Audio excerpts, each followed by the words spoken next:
मोठी रक्कम ठेवून दहीहंडी उत्सव साजरा केला जातोय, कसा वाटला? तुम्ही आज होता त्या कार्यक्रमात? निश्चित मी या ठिकाणी दोन्ही आयोजक असणाऱ्या फाउंडेशनचं अभिनंदन करतो की सोलापूरकरांना एक चांगली दहीहंडी अनुभवायची संधी आपण जी दिलेली आहे त्याबद्दल मी त्यांचं अभिनंदन करतो. खऱ्या अर्थानं दहीहंडी हा या ठिकाणी एकोपा दाखवणारा, समानता दाखवणारा एक उत्सव आहे आणि या माध्यमातून निश्चित सोलापूरकरांना या एका पर्वणीचा अनुभव देण्याचं काम या ठिकाणी दोन्ही फाउंडेशनने केलं, त्याबद्दल मी त्यांचं अभिनंदन व्यक्त करतो. दादा, सोलापूरच्या विद्यमान खासदार प्रणितीताई या लाडकी बहीण योजनेला स्टंटबाजी किंवा नौटंकी आहे अशा पद्धतीनं वक्तव्य केलेलं आहे, कशा पद्धतीने या वक्तव्याला उत्तर द्या? प्रामुख्यानं गरिबाच्या घरामध्ये 2 रुपये जात आहेत ही या ठिकाणी काँग्रेसला न पटणारी गोष्ट आहे. त्यामुळे विद्यमान खासदार काय म्हटल्या तर खासदार झाल्यापासून सोलापूरच्या हितासाठी त्यांनी एकतरी पत्र दिलं का? सोलापूरच्या कामासाठी त्यांनी काय केलं हे त्यांनी सांगावं.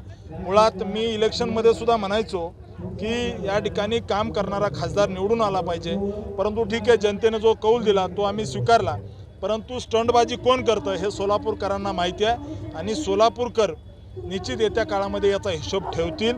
लाडकी बहीण योजनेतून या सोलापूर जिल्ह्यामध्ये एका मतदारसंघामध्ये 50-50 हजार, 70-70 हजार महिलांच्या थेट खात्यावरती पैसे गेले.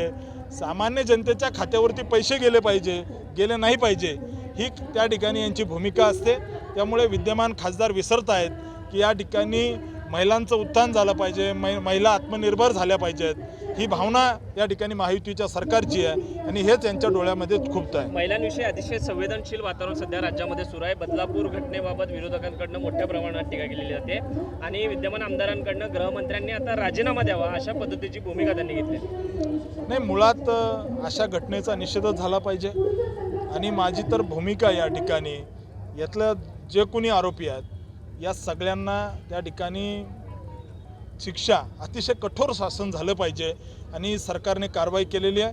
आरोपीला या ठिकाणी अटक केलेली आहे. फास्ट ट्रॅकमध्ये हा खटला चालवला जाईल आणि मला विश्वास आहे की न्याय व्यवस्थेने ज्यांनी कुणी अशा पद्धतीचा गुन्हा केला आहे त्यांना फासावर लटकवल्याशिवाय हे सरकार राहणार नाही.